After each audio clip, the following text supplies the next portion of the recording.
Subscribe for stories about the moment access is revoked, quietly, permanently. She said, "Don't touch me right now," without looking at me. Not angry, not rushed. Clean, flat words, like a door clicking shut. We were standing in the middle of a charity mixer my company sponsored every year. Soft lighting, glasses clinking, my logo looping on a screen behind the bar. I had my hand lightly at her back, the way I always did in public. Sarah shifted forward, just enough to break the contact, and said it again, quieter, colder, like I should already know better. People were close enough to hear the tone, if not the words. I didn't argue. I didn't smile to smooth it over. I let my hand fall, stepped half a pace back, and stayed there. The silence between us was louder than the music. Sarah was in her element that night.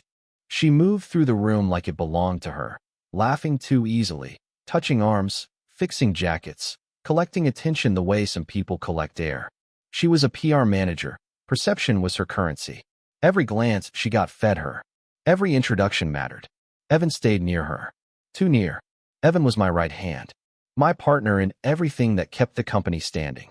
He knew the numbers, the pressure points, the deals that could bend or break us. He also knew my wife. Too well, apparently. I watched him lean in when she spoke, watched her angle her body toward him without thinking. I watched how quickly she forgot I was there. A board member clapped me on the shoulder and said something about a strong quarter. I nodded, eyes still on them. Sarah laughed at something Evan said, a short laugh she hadn't used on me in months. Her hand brushed his wrist. It didn't linger. It didn't need to. Later, when the crowd shifted and the room breathed, I crossed behind her again, not to make a point, just out of habit. She stiffened before I even touched her, like she felt it coming. "Not now," she said, low and sharp. "Please." Evan looked away. Too late. I stepped back again. This time, I didn't fill the space she left. I picked up my phone instead. No messages. No alerts. Just my reflection in the dark screen, steady, unreadable. By the time the event wound down, Sarah was radiant, Evan was relaxed, and several people had asked where I'd disappeared to, even though I'd been there the whole time. That night, while she showered and hummed like nothing had happened, I sat at the kitchen counter and opened my laptop. I didn't raise my voice. I didn't confront anyone. I started closing doors she didn't know existed yet. By morning, the house was quiet in the way it gets when someone assumes nothing has changed. Sarah moved through the kitchen with her phone in her hand, scrolling, smiling faintly at something on the screen. She poured coffee for herself, not for me. That wasn't new. What was new was how easily she forgot I was sitting there. I left for the office earlier than usual. Not to escape, to observe. At work, Evan was already in the conference room when I arrived, sleeves rolled, marker uncapped, walking our operations lead through projections I had built months ago. He didn't look up when I entered. He finished his sentence first. That told me more than the numbers on the board. He greeted me like always. Same tone, same confidence, the kind that comes from thinking you're safe. The first crack came from someone else. Mark, our CFO, stopped by my office under the excuse of clarifying a vendor payment. He hesitated in the doorway longer than necessary.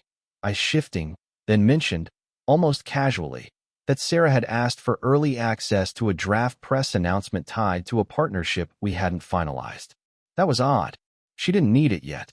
She wasn't looped in until contracts were signed. She knew that. I didn't react. I thanked him. I closed the door.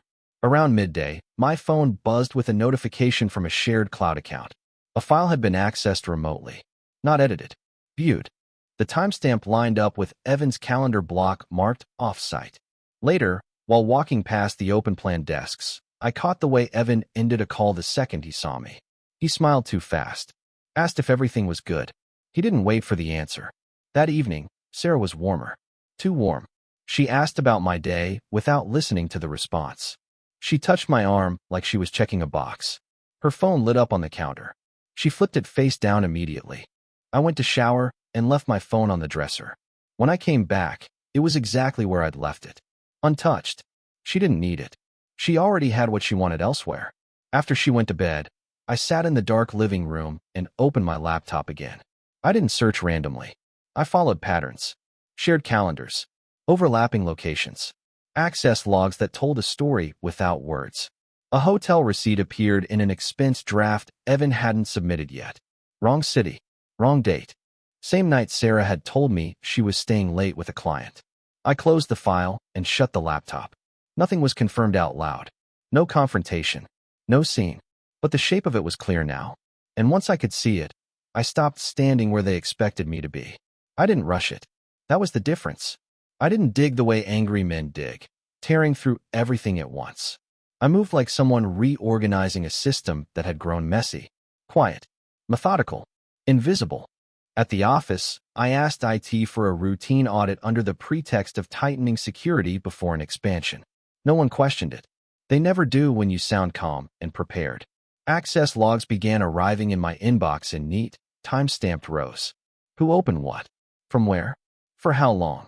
Evan's name appeared more than it should have. Always within his clearance. Always justifiable on paper. Almost careful. Almost. At home, Sarah floated through her days lighter than she had been in months. She worked from the couch, laptop balanced on her knees, taking calls in a low voice she didn't use with clients before. When I entered the room, she shifted screens without missing a beat. Muscle memory. Practice. One afternoon, while she showered, her tablet buzzed on the counter. I didn't touch it. I didn't need to. The notification preview was enough. Evan's name. A calendar sync error. A meeting that didn't exist in our shared system. That night, I logged into our financial dashboard. Joint accounts. Business-linked cards. Expense flows I knew better than my own handwriting. There it was, buried cleanly.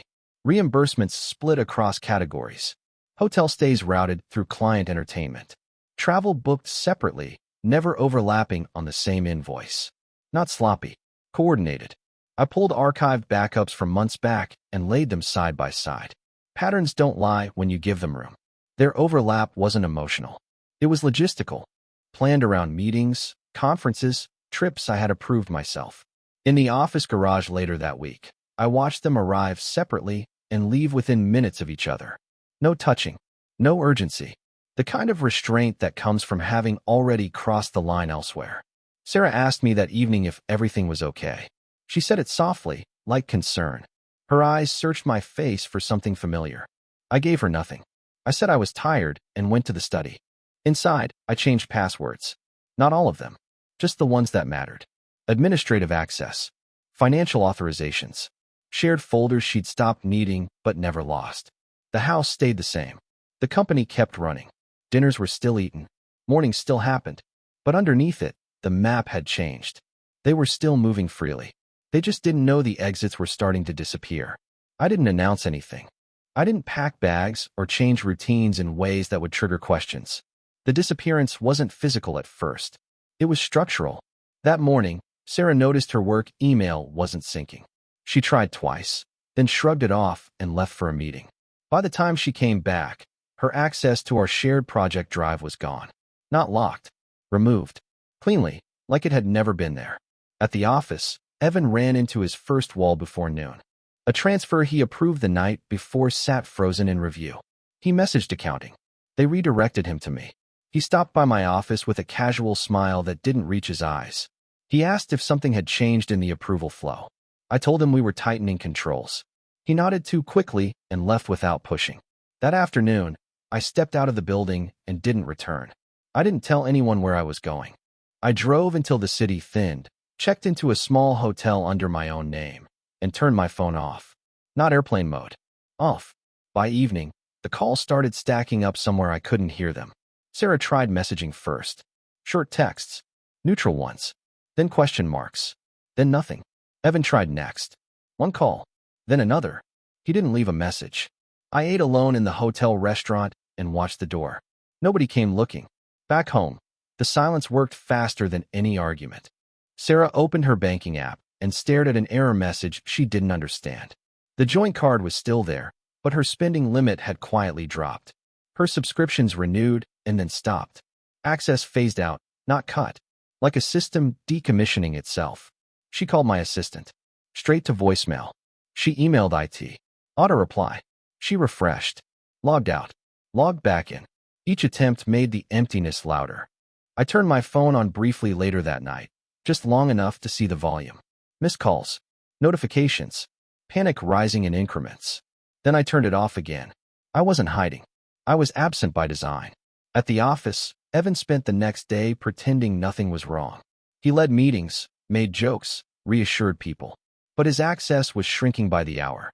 A folder missing here. A permission downgraded there. Systems he'd helped build no longer recognized him as essential. Sarah sat alone in the house that night, refreshing screens, waiting for a response that didn't come. She wasn't locked out of my life yet. She was locked out of control, and that difference was starting to show. By the next morning, the absence had weight. I could feel it even from a distance. Systems don't like gaps. People panic when patterns break. I checked into a co-working space under a temporary account and logged into the company backend through a secure channel. Everything was running. Revenue flowing. Clients unaware. That was important. This wasn't about burning anything down. It was about removing one weak beam and letting gravity do the rest.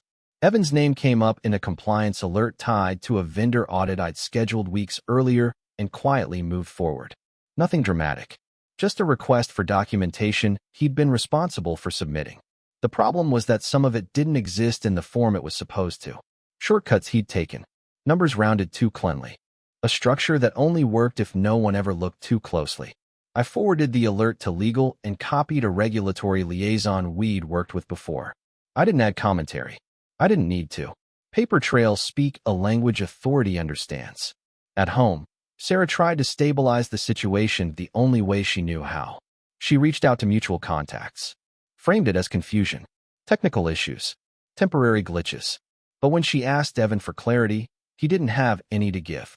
His reassurances came slower. Less confident. He was losing footing and knew it. That afternoon, a client called asking why Evan had missed a meeting he'd confirmed. I said there must have been a miscommunication and handled it myself. Another small shift. Another signal to the system that I was present and he was not. I turned my phone back on briefly in the evening. There were messages now with edges to them. Concern had sharpened into urgency. Urgency into something closer to fear.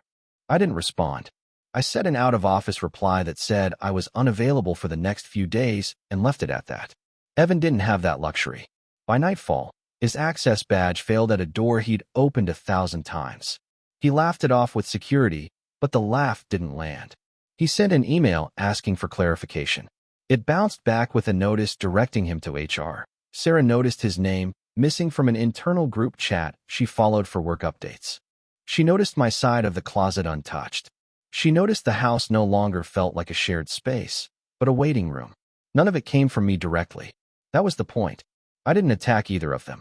I just let the structures they relied on stop recognizing them as central. And once that happens, collapse doesn't need help. By the time I returned to the city, the tone had shifted. Not publicly. Not yet. But beneath the surface, people were adjusting their footing, recalibrating who mattered. I walked into a small industry gathering that evening. One Sarah had insisted we attend weeks earlier. Same faces, same smiles, different currents. I arrived alone and stayed near the edges, letting conversations come to me instead of stepping into them. Sarah arrived later. She paused when she saw me, relief flickering across her face before she noticed what was missing. Evan wasn't with her. He wasn't anywhere. She moved through the room anyway, posture straight, expression composed. She did what she always did. She worked the room, but something was off. People listened without leaning in. Smiles came late or not at all. A few glances slid past her to land on me instead, quiet and assessing. Someone asked how Evan was doing. The question floated near her, unanswered. Another person mentioned a delay in one of our projects, careful with their wording. Sarah nodded along, but she didn't contribute. She didn't have the information anymore. I overheard a mutual contact say, lightly, that it was strange not seeing Evan around lately. Another replied that things change fast when companies grow. The comment wasn't sharp. It didn't need to be. It landed anyway. Sarah found herself standing alone near the bar, phone in hand, typing and deleting messages. She glanced at me once, then looked away when I didn't move toward her. Later, someone approached me directly and said they'd heard there were internal shifts happening. They said it in a tone that suggested understanding, not curiosity. I acknowledged it without elaboration. That was enough. Across the room, Sarah watched that exchange. I saw it in the reflection behind the bottles. The realization didn't hit her all at once. It came in pieces. The absence of Evan. The lack of deference. The way no one checked with her before asking me questions. When the evening wound down, people said their goodbyes to me first. Polite, respectful, brief. Sarah lingered, searching for something to anchor to. She smiled too long, laughed a second too late. On the way out, someone she'd once mentored brushed past her and said, almost kindly, that things had been noticed. Not exposed, not discussed, just noticed. I didn't say a word to Sarah that night. I didn't need to. The room had done the talking. For the first time, she wasn't being pushed out. She was being stepped around. And that kind of isolation doesn't announce itself. It settles in slowly, where control used to live. The house felt different once the noise outside faded. No events, no crowds, no witnesses to lean on. Just walls that reflected everything back. Sarah tried to restore normalcy through movement. She cleaned rooms that were already clean, rearranged books she didn't read, took calls in the hallway instead of her office, lowering her voice like someone might be listening. No one was. Evan was no longer an option. Whatever had been between them, whatever certainty she'd borrowed from his presence, it had collapsed without explanation. His name stopped appearing on her screen. When it did, it came with delays, fragments, half-answers that didn't hold weight. He was busy dealing with his own problems now. I stayed in the house, present but unreachable. I worked from a spare room she rarely entered, door closed, sound muted. I ate when she wasn't hungry, slept before she was ready. I didn't ask questions. I didn't offer reassurance. One evening, she stood in the doorway while I was reviewing documents, her shadow stretching across the floor. She waited for me to look up. I didn't. After a moment, she left without saying anything. The silence followed her down the hall. She began reaching out to people she used to rely on. Friends, former colleagues. The replies came slower than she expected. Polite, distant. No one committed to meeting. No one asked how she was really doing. At night, she scrolled through old photos, stopping on images where Evan stood just out of frame, cropped but present. She stared longer at the ones where I was beside her, steady, unremarkable, always there. Her phone dimmed before she noticed. The next morning, she asked if I was coming to bed again that night. The question was careful, framed like logistics. I said I had work. She nodded like she'd expected it. Later, I overheard her on a call with her sister, voice tight, describing things as complicated. She said she felt like the ground had shifted and no one told her. She didn't mention names. She didn't need to. I watched her try to regain footing through routines that no longer responded to her. The system she'd leaned on had moved on. The influence she once carried didn't follow her into quiet rooms. I was still there. That was the part she didn't understand. I wasn't angry. I wasn't cold for effect. I had simply stepped out of the role she was used to navigating around. And without that familiar resistance, she had nothing to push against. Isolation didn't arrive all at once. It arrived as unanswered messages, closed doors, and a man in the same house who no longer moved toward her. She chose a quiet evening to try. No tension carried in from the outside. No witnesses. Just the space she thought she still understood.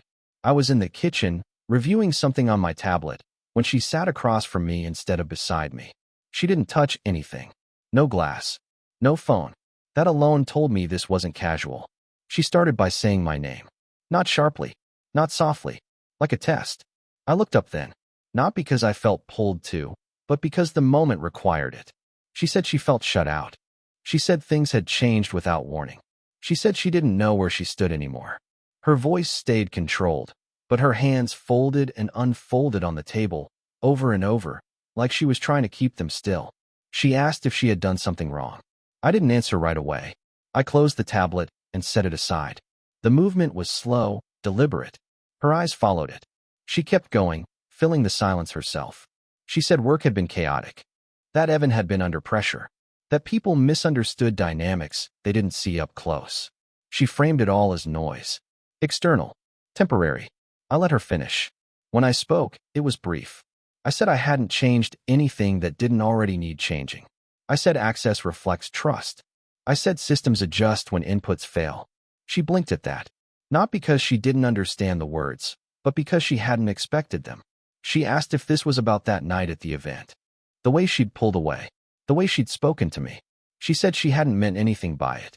That she'd been stressed. Distracted. I didn't confirm or deny it. I told her I heard what people do when they think they're already gone. That landed harder than anything else. She leaned back, searching my face for anger, for leverage, for something she could work with. There wasn't any.